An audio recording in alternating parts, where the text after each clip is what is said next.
Yan, hello everyone, happy tracking sa inyo. Yan, meron dito 6M70 naman. Yun. Yan, bagong dating, new arrival. So, assist condition pa lang siya, oh. Yan, mukhang maganda to. So, may laman pa nga siya. Yan, laman niya 4HK1. Ano ba to? 4D33. Ano, hindi pa converted guys. So, nasa kanan pa yung kanyang manubela. Maganda yung ganito guys, no, yung naabutan nyo na nasa kanan pa yung manubela dahil nga para makita nyo na rin kung ano ba talaga yung original na kondisyon.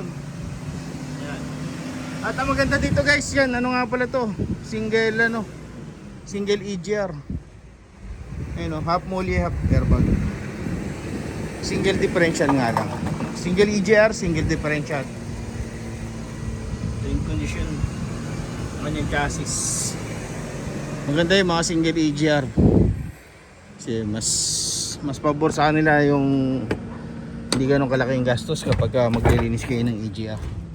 Ito yung 4HK1, no? Na laman, may laman, steel flooring pa guys, panalo ka dito.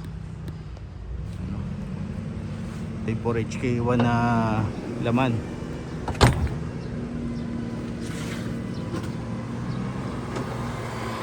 Meron din ditong naka-recon na, oh. Siguro po pull out na to. Ito. May kasama pa siyang toolbox guys. Hindi pa siya nakakahoy. Pero yung body niya, no, hindi siya original body. Pero galing pa rin sa 10-wheeler yung body. Ayan, oh.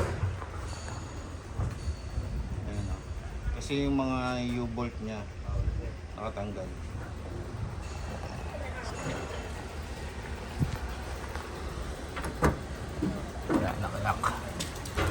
O yun lang guys, magkano ba yung presyo ng ganito naman.